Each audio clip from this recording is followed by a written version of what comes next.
क्या आप परमेश्वर के राज्य में हैं? Are you in the kingdom of God? इसी के विषय में हम बात करने जा रहे हैं।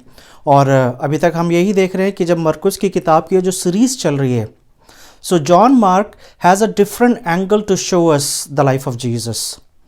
पहले हमने देखा कि यूहन्ना मरकुस ने यीशु के जन्म के बारे में बातचीत नहीं करी। He started showing the ministry of Jesus. और शुरू से हम एक चीज़ देखते हुए आ रहे हैं कि यूहन्ना मरकुस जो है यीशु को एक एक्शन मैन के रूप में दिखा रहा है। We can see that he is just portraying the actions of Jesus, the ministry he did. और उसका डिज़ायर सिर्फ यही है कि यीशु को एक पूरे संसार का उद्धारकर्ता के रूप में वो दिखा सके। और पिछले 2 महीने से हम इस चीज़ को देख रहे हैं। The moment Jesus enter into Jerusalem, we don't see he is doing much ministry. बहुत मिनिस्ट्री करते हुए नहीं देख रहे हैं, but yes we see him giving answers. We see that he is in the debate. We see that he is been asked so many questions. बार बार सवाल पूछे जा रहे हैं। कभी फरीसी आके सवाल पूछते हैं, कभी हेरोदियंस आके सवाल पूछते हैं, कभी सदूकी आके सवाल पूछ रहे हैं, कभी शास्त्री लोग सवाल पूछ रहे हैं। And one after the other people are coming and they are bombarding the questions to Jesus. और उनके बहुत सारे रीजंस है सवाल पूछने के। Number 1 reason is they want to trap Jesus, कि किसी भी तरीके से ऐसा सवाल पूछा जाए ताकि यीशु जो है उनके चंगुल में फंस जाए, गलत जवाब दें। और गलत जवाब देते या तो वो रोम के गुनहगार ठहरेंगे या फिर यहूदी समाज के नियमों के अनुसार गुलाम ठहरेंगे, गलत ठहरेंगे। लेकिन अभी तक हम यही देखते हुए आ रहे हैं till chapter 12 that Jesus has given all the answers and he is not stuck in any situation. कोई भी ऐसी परिस्थिति यीशु के सामने नहीं आई कि जहाँ पर यीशु जवाब नहीं दे पा रहे हैं। और पिछले हफ्ते भी हमने इसी चीज़ को देखा था that some people came and they were asking questions about the resurrection. और आज भी एक सवाल पूछा जा रहा है, लेकिन यहाँ पर इस सवाल में यीशु ने एक उसको जो रिस्पॉन्स दिया है, it is a very different response. This response, this answer, or this kind of a statement, Jesus didn't make for the Pharisees. He didn't make this response for the Sadducees or for any other people. लेकिन यहाँ पर इस व्यक्ति ने, यहाँ पर 28वीं वर्ष में पढ़ रहा हूँ. So today we are going to start book of Mark chapter 12. And if you are joining very first time, तो मैं आपको ये बताना चाहता हूँ कि मरकुस की सीरीज से लंबे समय से हम लोग करते चले आ रहे हैं. We have not left any chapter. और आज हम चैप्टर 12 को देखेंगे और चैप्टर 12 की 28वीं वर्ष से देखेंगे. Mark chapter 12 and today we will see from verses 28 to 34. और यहाँ पर एक घटना घट रही है. यहाँ पर पहले मैं पढ़ देता हूँ. यहाँ पे लिखा हुआ है, शास्त्रियों में से एक ने आकर उन्हें विवाद करते सुना और यह जानकर कि उसने उन्हें अच्छी रीति से उत्तर दिया है, उसने पूछा, सबसे मुख्य आज्ञा कौन सी है? Verse 28. So this fellow, this scribe has come and he was observing. हो सकता है कि ये भीड़ में खड़ा हुआ था और ये इस बात को देख रहा था कि कैसे लोग आके यीशु से सवाल पूछ रहे हैं और किस तरीके से यीशु जवाब दे रहे हैं. और यहां पर उसने भी यीशु से एक सवाल पूछा है. और जैसे पिछली बारे में मैं बात कर रहा था, सवाल पूछने वाले से पता चल जाता है कि वो सवाल इसलिए पूछ रहा है कि वो आपकी अंडरस्टैंडिंग को देखना चाहता है. He wants to test your knowledge और he really wants to know the answer. और यहां पर उसने सवाल क्या पूछा? ये सबसे मुख्य आज्ञा कौन सी? Which is the most important words? कौन सी वर्सेस में से? व्यवस्था में से, पुराने नियम में जो व्यवस्था दी गई है उसमें से सबसे उत्तम वर्ड्स कौन सी है? The best commandment. Which is the best commandment? Which is the greatest commandment? सबसे बड़ी आज्ञा कौन सी है? और आपको पता है कि पुराने नियम में कितनी आज्ञाएं दी गई हैं? पुराने नियम में मूसा के द्वारा, स्वर्गदूतों के द्वारा टोटल जो व्यवस्था दी गई है, नियम कानून दिए गए हैं, उसमें 613 आज्ञाएं दी गई हैं. पुराने नियम में total 613 commandments are given by the God. परमेश्वर के द्वारा 613 आज्ञाएं दी गई हैं. और उन 613 आज्ञाओं में से ये शास्त्री ये जानना चाहता है, विच इज द ग्रेटेस्ट वन? आपको लगता है ये बहुत सिंपल आंसर होगा? कैसे यीशु मसीह बताएंगे कि कौन सी ग्रेट है और कौन सी नहीं है? सो आइए हम प्रार्थना के साथ देखें कि यीशु किस तरीके से जवाब देते हैं. And there is something, there are so many things that definitely you are going to learn. और जब मैं तैयारी कर रहा था तो मैंने बहुत कुछ सीखा है, और मैं विश्वास करता हूं कि जो मैंने सीखा है, और मेरे लिए भी it was the eye opening.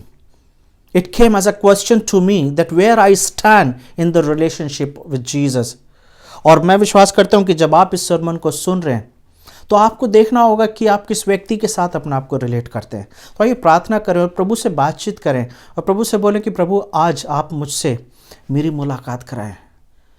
प्रार्थना करें कि प्रभु आज मदद करें कि मैं अपने आप को जांच सकूं. मुझे ये पता चले कि जब मैं अपने रिलेशनशिप की बात करता हूं आपके साथ, so where I stand in the relationship with my Lord. Close your eyes, let's pray. Father God, we thank you that once again you have given this day to us, so that Father God, we may give this time to you and we may study your word. प्रभु, जब हम आपके वचन को सुनने के लिए तैयार हैं और जब हम बैठे हुए हैं प्रभु कि आपके वचन को सुने, तो प्रभु आज मदद करें ताकि ईमानदारी से प्रभु हम अपने जीवनों को जान सकें, ईमानदारी से इस बात को देखें कि आपके साथ रिलेशनशिप में प्रभु हम कहाँ पाए जाते हैं. क्या हम इस व्यक्ति की तरह हैं, क्या हम चेलों की तरह हैं, क्या हम प्रभु यीशु मसीह की तरह हैं, क्या हम शास्त्रियों की तरह, सदूकियों की तरह हैं, या किसकी तरह प्रभु हम अपने जीवन को जी रहे हैं. और प्रभु साथ ही साथ मदद करें ताकि हमें यह समझ में आ सके कि हमें क्या बनने की ज़रूरत है. Speak to us Father God, we commit our time into your hands, we ask this prayer in Jesus name, amen. तो जैसा कि मैंने सवाल पूछा कि क्या आप परमेश्वर के राज्य में हैं, क्या are you in the kingdom of God और are you just near the kingdom of God. कि आप परमेश्वर के राज्य के थोड़ी ही दूर हैं, बिल्कुल पास आ गए हैं, या अंदर आ गए हैं. This is the question. और कुछ मैटर नहीं करता कि आप बहुत पास हैं, और it doesn't matter if you are so close, बहुत ही दरवाजे के पास हैं, but it does matter if you are inside. अगर आप परमेश्वर के राज्य में अंदर हैं तभी वो मैटर करता है, अदरवाइज इट डजंट मैटर. यहां पे लिखा हुआ, यीशु ने उसको उत्तर दिया 29वें वर्ष में, सब आज्ञाओं में से मुख्य यह है, हे इज़राइल सुन, प्रभु हमारा परमेश्वर एक ही प्रभु है, और तू प्रभु अपने परमेश्वर से अपने सारे मन से, अपने सारे प्राण से, अपनी सारी बुद्धि से और अपनी सारी शक्ति से प्रेम करना. और दूसरी ये है, तो अपने पड़ोसी से अपने समान प्रेम रख, और इससे बड़ी और कोई आज्ञा नहीं है. इस शास्त्री ने एक सवाल पूछा था, and Jesus gave two answers. He asked one greatest commandment and Jesus gave two greatest commandments. और यहां पर यीशु ये बता रहे हैं इस आज्ञा के द्वारा कि ये दो महान ऐसी आज्ञा हैं कि जिसके ऊपर बाकी पूरी व्यवस्था जो है, it's hanging upon these two commandments. ये दो ऐसे हुक हैं जिसके ऊपर वो 613 आज्ञाएं जो हैं वो लटकी हुई हैं. So these two are the greatest one. ये पूछ रहा था एक कौन सी है, और यीशु यहां पर बता रहे हैं कि दो महान आज्ञाएं. क्यों दो की बात कर रहे हैं सबसे पहले?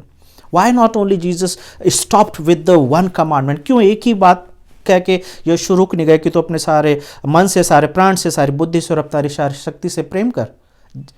क्यों यीशु यहां पर नहीं रुक गए? क्यों इसके आगे दूसरी आज्ञा दे रहे हैं? पहला रीजन ये है कि इस आज्ञा के साथ दूसरी आज्ञा जुड़ी हुई है. If you are in a good relationship with God, if you are in a healthy relationship with God, then your relationship with your neighbors would be perfect. ऐसा हो नहीं सकता है कि आपका परमेश्वर के साथ तो रिश्ता फर्क है, लेकिन अपने पड़ोसियों के साथ फर्क नहीं है. और मैं आपको एक चीज और बताना चाहता हूं, बाइबल ही एकमात्र ऐसी पुस्तक है जो इस बात को बताती है कि अपने पड़ोसी से भी अपने समान प्रेम रख. Otherwise, no one teaches this kind of a teaching that you should love your neighbors. Only Bible says that love your neighbors. और यहां पर ऐसा लिखा हुआ है कि 32वें वर्ष में शास्त्री ने उससे कहा, हे गुरु, बहुत ठीक है, तूने सच कहा है कि वो एक ही है और उसे छोड़ कोई दूसरा नहीं है. This is the only person who agreed with Jesus. सदूकी पिछले हफ्ते आए थे और वो यीशु से सहमत नहीं हो रहे हैं. फरीसियों ने उससे पहले आके सवाल पूछा था कि किस अधिकार से करता है, और यीशु ने जब जवाब दिया तो वो सहमत नहीं हुए थे। इससे पहले लोगों ने आके सनहेड्रिन की हम बात कर रहे थे, पूरा काउंसिल आया था यीशु के पास सवाल जवाब करने के लिए, और यीशु ने जब जवाब दिया था, even they didn't say, only this fellow says in verse 32, yes God you answered rightly, कि आपने सही जवाब दिया है कि इसे छोड़ और कोई नहीं है। यू आंसर करेक्टली, तुमने बिल्कुल सही जवाब दिया है। और सारे मन से, प्राण से प्रेम रखना और पड़ोसी से अपने समान प्रेम रखना सारी होम बलि और मेल बलि से बढ़कर है। जब यीशु ने यह देखा, 34वीं वर्ष पढ़ रहा हूं, जब यीशु ने देखा कि उसने समझ से उत्तर दिया तो उससे कहा, तू परमेश्वर के राज्य से दूर नहीं है। क्या मतलब है इस बात का कि तू परमेश्वर के राज्य से दूर नहीं है? क्या वो फरीसी लोग जिन्होंने पिछले 2 हफ्ते पहले सवाल पूछा था, क्या वो परमेश्वर के राज्य में थे? क्या सदूकियों ने जो सवाल पूछा था कि एक औरत है और वो मर गई और 7 भाइयों से शादी करती है, फिर पुनरुत्थान हो गया तो किसकी बीवी कहलाएगी, क्या वो परमेश्वर के राज्य में है? यीशु मसीह ने उनमें से किसी को भी नहीं बोला कि तुम परमेश्वर के राज्य के जैसे ज्यादा दूर नहीं हो, लेकिन क्यों इस व्यक्ति से बोला है? सबसे पहले इन बातों को देखेंगे। The first thing we need to understand कि इससे पहले जो लोग आए थे, they were not even closer to the kingdom of God, क्योंकि वो परमेश्वर के राज्य की बात नहीं कर रहे थे। They were never agreed with Jesus. इस व्यक्ति के बारे में जब हम बात करते हैं तो पहली चीज, एक चीज समझ में आती है कि एक ऐसा व्यक्ति है जो परमेश्वर के वचनों को जानता, ही नोज हिज बाइबल। ये एक ऐसा व्यक्ति है जो अग्री कर रहा है कि हाँ यीशु आपने जो बोला है वो सही बोला है। क्यों ये व्यक्ति बोल रहा है? क्योंकि ये इस वचन को जानता। He knows the Old Testament, he knows the Torah, और वो इस बात को कह रहा है कि हाँ प्रभु, मैं जानता हूं कि आपने बिल्कुल सही उत्तर दिया है। लेकिन जब इसे ज्ञान है परमेश्वर का, व्हेन ही नोज एवरीथिंग, तो फिर क्यों वो यीशु मसीह उसे बोल रहे हैं कि तू परमेश्वर के राज्य से दूर है या परमेश्वर के राज्य से बहुत दूर नहीं है? क्या मतलब है इस बात का? The very first thing which I learn and you should learn, इस व्यक्ति को ज्ञान है बाइबल का। He is a knowledgeable person, और यीशु मसीह ने उसे बोला है कि तुझे ज्ञान तो है, but still you are far from the kingdom of God. तुझे ज्ञान तो है लेकिन फिर भी तू परमेश्वर के राज्य में नहीं है। It doesn't matter how far और हाउ क्लोज यू आर, इस बात से कोई मतलब नहीं है। परमेश्वर के राज्य में होना इंपॉर्टेंट है। इस व्यक्ति को ज्ञान तो है, he knows the Bible, but still he is not in the kingdom of God. हमारे मसीह समाज में कितने ऐसे लोग हैं जो रेगुलर बाइबल पढ़ते हैं, they attend church regularly, they are in a good positions, maybe they are deacons, maybe they are elders, शिक्षक हैं, सिखा रहे हैं, और उनमें से मैं अपने आप को इसी सब कैटेगरीज में देखता हूं। बहुत सारे ऐसे लोग हैं जिन्हें बाइबल का बहुत अच्छे से ज्ञान है, लेकिन इस सेक्शन से यीशु मसीह ने एक चीज बताई है कि ज्ञान हमें परमेश्वर के राज्य में प्रवेश नहीं कराएगा, ज्ञान नहीं कराएगा। So what else Jesus needs? यहां पे यह व्यक्ति बोल रहा है कि मैं जानता, और यीशु मसीह ने दिया है कि ये जान करके उसने सही से उत्तर दिया है। यीशु मसीह ने उसे बोला है। क्या रीजन है? क्या ज्ञान होना गलत है? ज्ञान होना गलत नहीं है। अगर आप देखेंगे कि यशाया उसका पहला अध्याय और उसके 18वीं वर्ष, book of Isaiah chapter 1 and verse 18, वहां पे यहोवा यूं बोलते हैं, यहोवा कहता है, आओ हम आपस में वाद विवाद करें, तुम्हारे पाप चाहे लाल रंग के हों तो भी वे हिम किनाए उजले हो जाएंगे, और चाहे अगरवानी रंग के हो तो भी वे ऊन के समान श्वेत हो जाएंगे। और दूसरे तिमोथियस 2 के 7 में वो बोलता है, जो मैं कहता हूं उस पर ध्यान दे और प्रभु तुझ पर सब बातों की समझ देगा। सो ज्ञान अपने आप में गलत नहीं है, नॉलेज इज नॉट रॉन्ग, लेकिन किस तरीके से हम ज्ञान की बात करते हैं, क्या ज्ञान हमें परमेश्वर के राज्य में लेके जाता है? Knowledge is must. जब हम बाइबल पढ़ते हैं हमें परमेश्वर के बारे में पता चलता है, लेकिन क्या वो परमेश्वर के बारे में जब हमें पता चलता है तो क्या उससे मेरा विश्वास बढ़ता है क्या? पहली चीज, knowing your Bible doesn't prove of salvation. Knowing Bible doesn't prove your salvation. अगर आप बाइबल को जानते हैं, बाइबल का ज्ञान है, आप एक ऐसे व्यक्ति हैं जो रेगुलर बाइबल पढ़ते हैं, ये इस बात का सबूत नहीं है कि आपका उद्धार हो गया है। क्योंकि ज्ञान वो है जो हमें परमेश्वर की तरफ लेके जाता है, ज्ञान वो है जो मेरी मदद करता है कि मैं परमेश्वर को जानूं, पहचानूं और अपने आप को समर्पित करूं। अगर ज्ञान वैसा नहीं है तो हो सकता है आप और मैं भी परमेश्वर के राज्य से ज्यादा दूर नहीं है। तो इसका मतलब यह है कि हम परमेश्वर के राज्य में नहीं हैं। Are you in the kingdom of God? Are you in the kingdom of God? क्योंकि परमेश्वर का ज्ञान, जैसे अगर आप रोमियो की किताब को पढ़ेंगे तो पौलुस बार बार इस बात को बोल रहा है कि नॉलेज क्या, लॉ क्या है। What is the law? Law is a tutor. Law एक शिक्षक है, व्यवस्था एक टीचर है जो हमें परमेश्वर का ज्ञान देता है, जो हमें पाप से बचाने में मदद करता है, जो हमें परमेश्वर की तरफ धकेलता है ताकि हम पाप से बच के परमेश्वर के पास जा सकें। लेकिन अगर मेरा ज्ञान मुझे पश्चाताप नहीं करने दे रहा है तो इसका मतलब मेरे ज्ञान में प्रॉब्लम है। तो पहली चीज, ज्ञान हमें परमेश्वर के राज्य में नहीं लेके जाएगा। दूसरी चीज, ये व्यक्ति परमेश्वर के साथ सहमत कर रहा है, यीशु मसीह के साथ, कि हां आपने सही आंसर दिया। Yes, you answer correctly. My agreement will not save me. मैं अगर इस बात से सहमत करता हूं कि बाइबल में जो लिखा हुआ है वो सब कुछ सही लिखा हुआ है, तो सिर्फ ये ज्ञान, ये जान लेना कि बाइबल की बातें सत्य हैं, मुझे स्वर्ग में नहीं लेके जाएंगी। बहुत सारे ऐसे लोग हमारे समाज में पाए जाते हैं जो बाइबल नहीं पढ़ते हैं। हमारे समाज में बहुत सारे ऐसे लोग पाए जाते हैं जो क्रिश्चियनिटी से जिनका लेना देना नहीं है, लेकिन वो ये मानते हैं कि बाइबल की लिखी हुई बातें सत्य हैं। परमेश्वर की बातों को सिर्फ ये मान लेना कि ये सत्य है, इससे मैं परमेश्वर के राज्य में प्रवेश नहीं कर सकता हूं।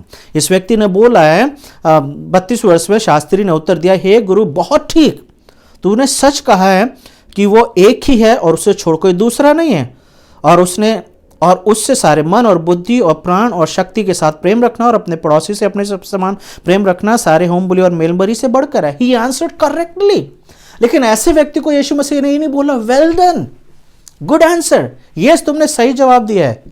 लेकिन वहां पर यीशु मसीह ने बोला कि तू परमेश्वर के राज्य से ज्यादा दूर नहीं है।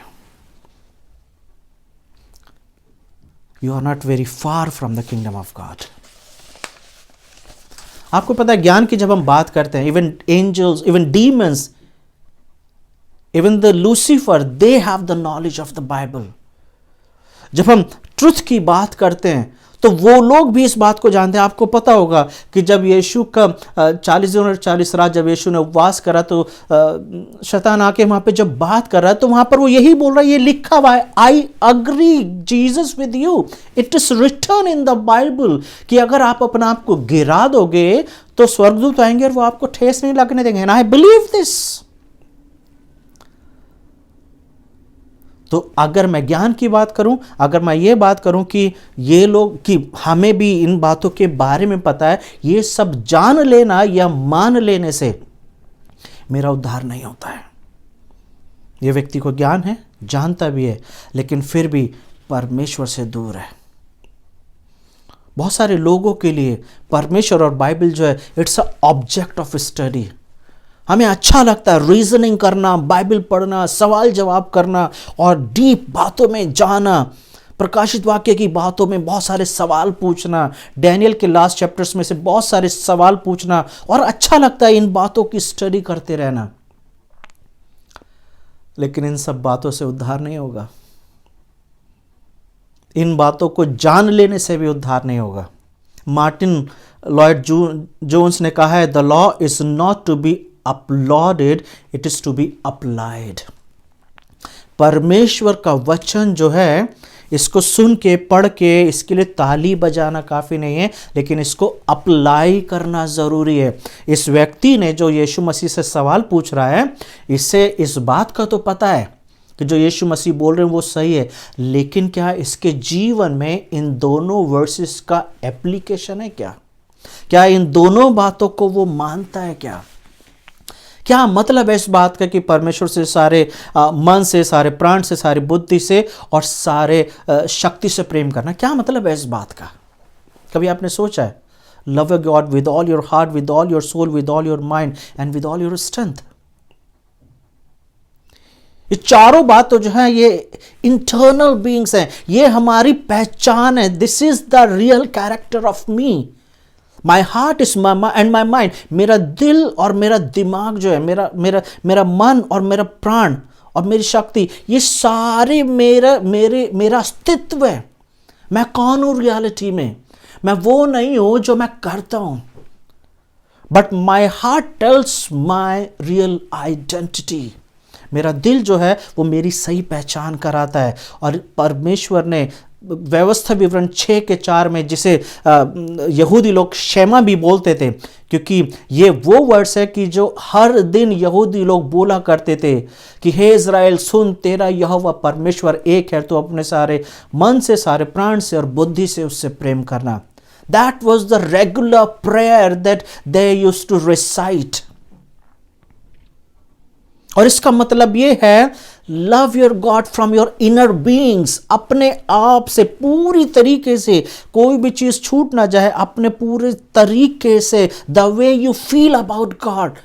आप क्या महसूस करते हैं परमेश्वर के बारे में, क्या आप सोचते हैं, what you feel, what you think, you love God with everything.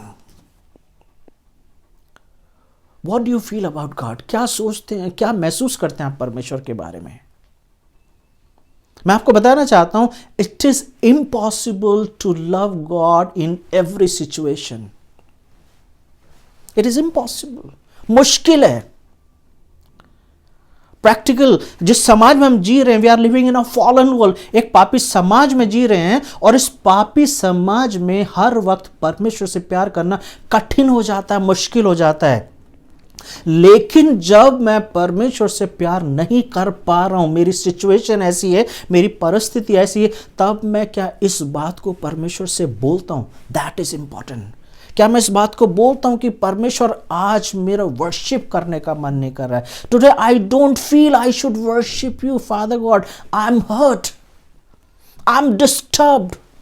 Dawood जिस तरीके से अपने भजनकार में बोल रहा है, अपने भजनों में, वो अपने आप को रख रहा है परमेश्वर के सामने, and he is chatting with God, he is talking with God. और वो बार बार, कई बार वो ऐसे बोल रहा है कि कई बार मुझे ऐसा लगता है कि परमेश्वर नहीं है, मेरे बैरी मुझसे दिन रात ये बोलते रहते कि कौन है जो तुझे बचाने आएगा, who is, where is your God. और वो बोल रहा है कई बार, प्रभु where are you, where are you.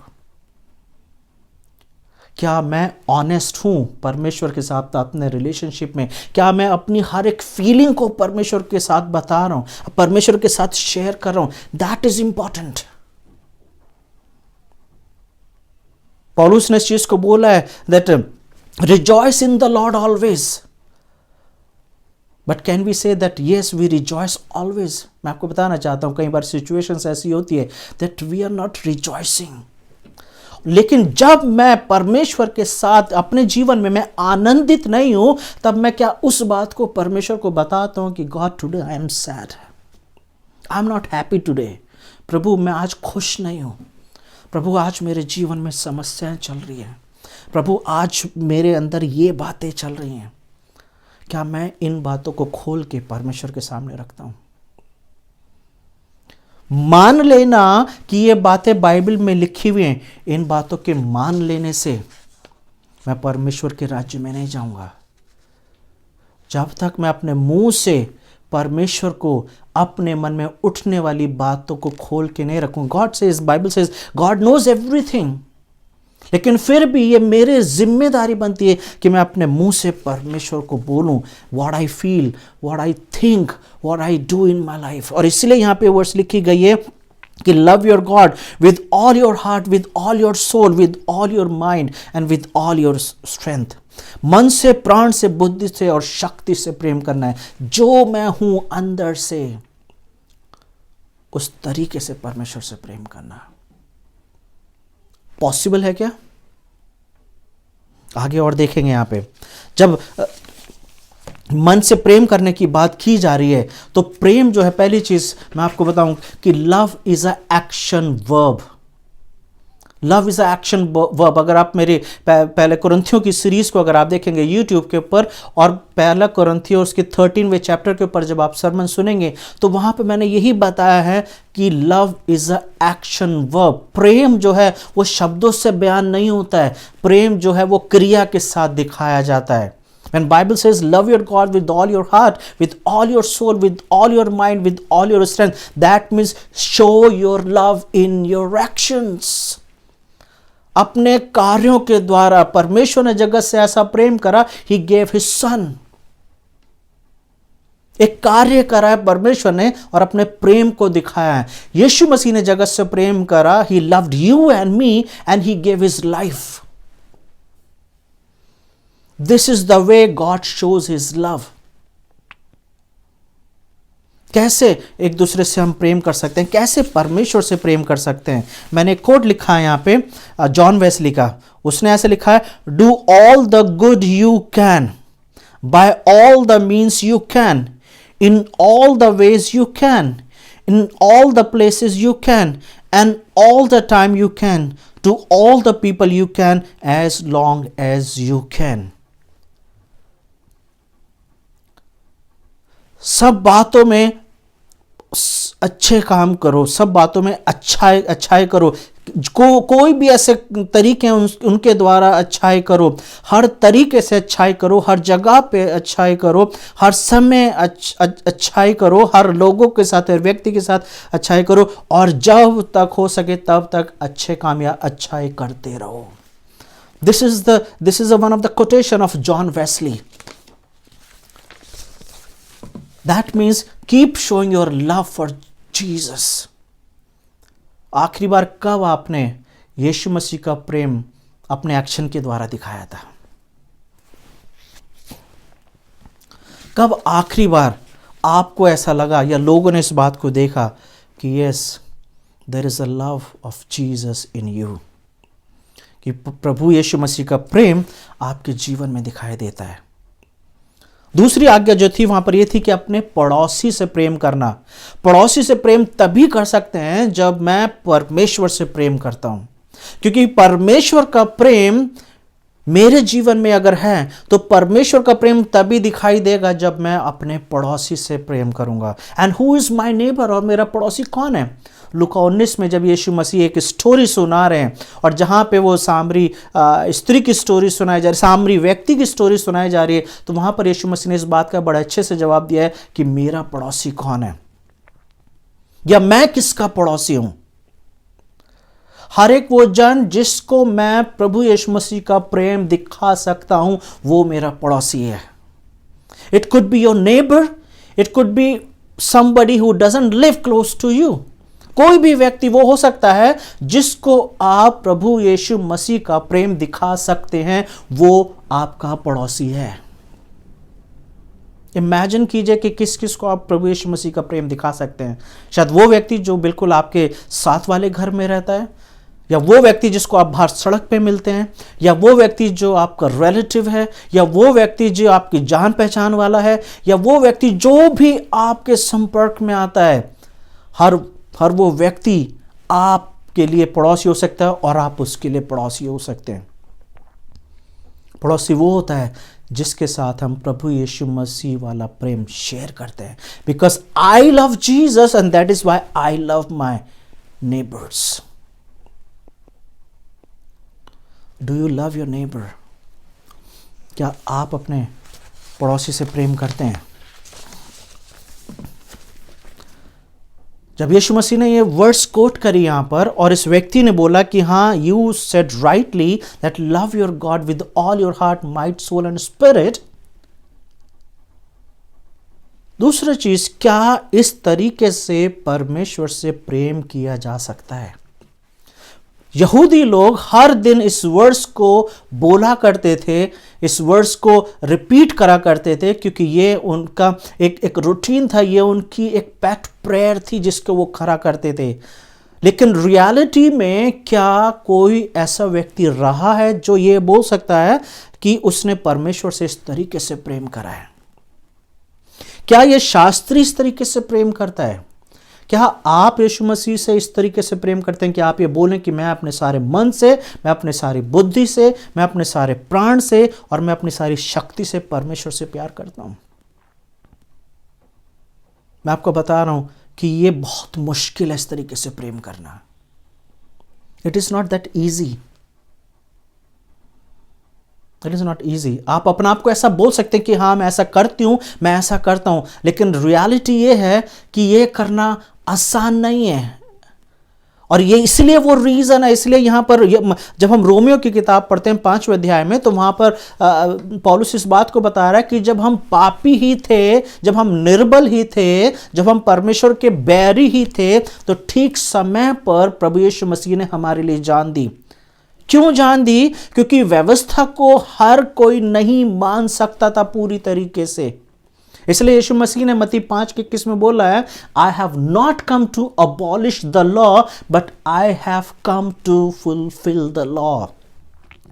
मैं व्यवस्था को लोप करने नहीं आया हूं, व्यवस्था को मिटाने के लिए नहीं आया हूं, लेकिन व्यवस्था को पूरा करने आया हूं। कौन सी व्यवस्था? वो व्यवस्था जिसे तुम मान नहीं पा रहे हो। रियलिटी ये है कि हम परमेश्वर से अपने सारे मन से प्रेम नहीं कर पाते हैं। रियलिटी ये हम सारी बुद्धि से प्रेम नहीं कर पाते हैं। रियलिटी ये हम अपने सारे प्राण से प्रेम नहीं कर पाते हैं। रियलिटी हम अपनी सारी शक्ति से प्रेम नहीं कर पाते हैं। इसीलिए हमें यीशु के पास जाने की ज़रूरत है, इसीलिए हमें परमेश्वर के पास जाने के लिए ज़रूरत है और हमें ये कहना है कि प्रभु वी आर सॉरी, प्रभु मुझे माफ़ करें, मुझे क्षमा करें, क्योंकि जिस तरीके से आपने प्यार करने के लिए बोला उस तरीके से नहीं हो पाता है। और यही वो रीज़न है कि यीशु मनुष्य बने, क्योंकि उन्हें पता था कि इस तरीके से परमेश्वर से प्यार करना मनुष्य ने नहीं सीखा है या मनुष्य नहीं कर पा रहा है। So I will live in place of others. इसलिए प्रभु यीशु मसीह आपसे और मेरे से पहले आए और एक ऐसा प्रेम पिता से करा, ऐसा प्रेम आपसे और मुझसे करा, ताकि आज जब हम व्यवस्था के हिसाब से फेलियर्स तो हैं, तभी आपको और मुझे अनुग्रह दिया जा रहा है। क्योंकि परमेश्वर जानते हैं कि ये जो वर्ष दी गई है, इस वर्ष के हिसाब से वी हैव शॉर्टफॉल्स। इस वर्ष के हिसाब से हम परमेश्वर से वैसा प्रेम नहीं कर रहे हैं जैसा हमें करना चाहिए। इसलिए हर दिन आपको और मुझे अनुग्रह दिया जा रहा है। क्यों यीशु मसीह ने इस व्यक्ति को बोला कि तू परमेश्वर के रास्ते से ज्यादा दूर नहीं है? क्योंकि इस व्यक्ति ने इस बात को तो मान लिया कि हाँ ये दोनों वर्सेस ठीक है, लेकिन इस व्यक्ति ने यीशु मसीह से ये नहीं बोला कि यीशु जिस आंसर को आपने दिया है, मैंने अपने जीवन में इस बात को जांचा है कि ऐसा प्रेम तो मैं भी नहीं करता हूं। क्योंकि रियलिटी ये है कि इस तरीके से प्रेम करना नेक्स्ट टू इम्पॉसिबल है। और इस व्यक्ति ने अगर उस वक्त यीशु मसीह से बोला होता कि प्रभु यीशु मसीह मुझे माफ़ कर दीजिए, क्योंकि जो आपने आंसर दिया है वास्तविकता में मैं इस तरीके से प्रेम नहीं करता हूं, तब यीशु मसीह उसे बोलते, well done my son, and now you are in the kingdom of God. क्या मसीह समाज में, क्या आपके और मेरे परिवारों में, क्या आप और मैं प्रभु यीशु मसीह के सामने खड़े होकर इस बात को बोल सकते हैं कि प्रभु Jesus we love you, we loved you from our heart, from our mind, from our soul, from our strength? आप कह सकते हैं क्या कि प्रभु मैं आपसे अपनी सारी बुद्धि से प्रेम करता था, मैं अपने सारे प्राण से प्रेम करता था, मैं अपने सारे मन से प्रेम करता था, मैं अपने सारे सामर्थ्य से प्रेम करता था? क्या आप कह सकते हैं? या उस वक्त आप सर झुका के बोलेंगे प्रभु मुझे माफ़ कर दीजिए, मैं इस तरीके से प्रेम नहीं कर पाया? क्योंकि अगर कोई व्यक्ति इस तरीके से प्रेम करता है तो इसका मतलब यह है उसने उद्धार को कमाया है। समझ रहे हैं आप इस बात को? अगर आप ये बोलते हैं कि आपने इस तरीके से प्रभु यीशु मसीह से प्रेम करा है, इसका मतलब यह है you are one of the unique man and you have earn the salvation. आपने उद्धार को कमा लिया है, आपको फ्री में नहीं दिया गया है, आपको अनुग्रह की जरूरत नहीं है, because you are perfect to obey. और दूसरा नियम कि अपने पड़ोसियों से प्रेम करो, वहां पे भी हम कमी में पाए जाते हैं। क्या आप 100% ये बोलते हैं कि हर एक वो आपका पड़ोसी या जिसको प्रभु यीशु मसीह का प्रेम आपको दिखाने की जरूरत है, क्या आप वैसा कर पा रहे हैं क्या? Then you will say yes, I am struggling, क्योंकि मैं स्ट्रगल कर रहा हूं, मैं जानता हूं, I am struggling to show the love of Christ. Even I love Jesus, but it's very challenging to love others. आसान नहीं हो जाता है, because love demands actions. And I see in my life that I'm fail in this area. और इसलिए मुझे अनुग्रह की ज़रूरत है, ताकि मैं प्रभु के पास जाके बोलूं कि प्रभु, मैं इस तरीके से प्यार आपसे भी नहीं करता हूं, और इस तरीके से प्यार मैं अपने पड़ोसी से भी नहीं करता हूं, क्योंकि मुझे अनुग्रह की ज़रूरत है. I am fail because I am a Sinner. इस व्यक्ति ने आके ये तो बोला है कि हाँ प्रभु आपने सही जवाब दिया, लेकिन इस व्यक्ति ने ये नहीं बोला कि Jesus, I am a Sinner, मैं एक पापी हूँ, और क्योंकि मैं एक पापी हूँ तो मैं इस तरीके से आपसे और अपने पड़ोसी से प्यार नहीं कर पा रहा हूँ. मुझे क्षमा करें, मेरे पापों को क्षमा करें, क्योंकि यीशु के पास स्वर्ग में आने का सिर्फ यही एक रास्ता है कि जब मैं उस पर विश्वास करूं, उस पर भरोसा करूं कि यीशु ही एकमात्र उद्धार करता है. ये व्यक्ति यीशु मसीह के पास इसलिए नहीं आया क्योंकि उसने यीशु मसीह को एक उद्धारकर्ता के रूप में देखा है, लेकिन वो इसलिए आया यीशु मसीह के पास क्योंकि उसने ये देखा कि यीशु सबको बहुत अच्छे से उत्तर दे रहे हैं. तो इसका मतलब यीशु कौन है? एक अच्छे टीचर है. He is one of the best teacher, so I should also go and ask question. आप क्यों यीशु के पास आते हैं?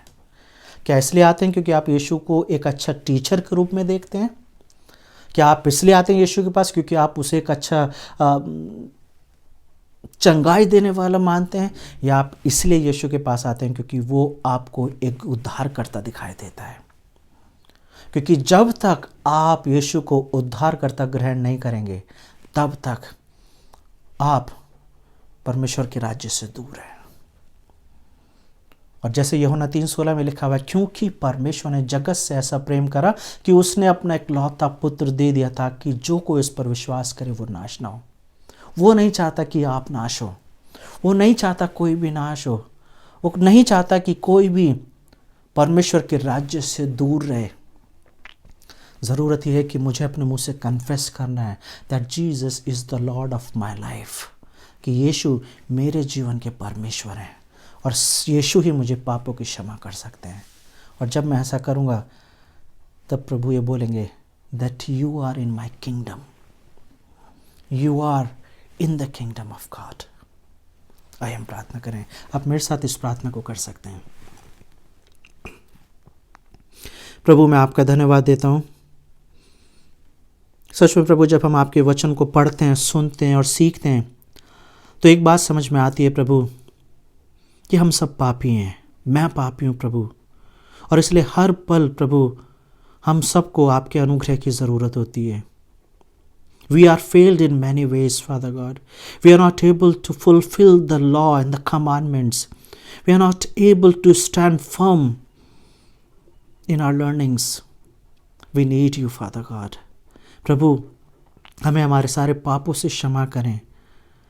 जिन बातों को हमें करना चाहिए, जिन्हें हम नहीं कर पाते हैं, उनके लिए प्रभु आपसे सामर्थ्य चाहते हैं, बल चाहते हैं, बुद्धि चाहते हैं प्रभु, ताकि हम आपके प्रेम में, आपके डील डॉल में, आपके भय में, विश्वास में आगे बढ़ सकें प्रभु. ताकि आज जैसे कि हमने सीखा है कि केवल विश्वास है हमें जो स्वर्ग ले जा सकता है. हमारा ज्ञान, हमारी बुद्धि, हमारी समझ हमें स्वर्ग नहीं पहुंचाएगी, लेकिन मेरा विश्वास मुझे आपके पास लेके आता है. ये मेरी प्रार्थना है प्रभु, हर एक सुनने वाले का विश्वास इतना बढ़ सके कि हर एक सुनने वाले के पास ये अश्योरेंस हो कि मैं प्रभु यीशु मसीह के राज्य में हूँ. धन्यवाद हो प्रभु कि आपने हमारी प्रार्थना को सुन लिया है. यीशु के नाम से इस प्रार्थना को मांगते हैं, आमीन. Thank you very much. God bless you. आप बार बार इस तरीके के सर्मन को सुने, स्टडी करें और प्रभु यीशु मसीह को उद्धारकर्ता के रूप में ग्रहण करें. God bless you.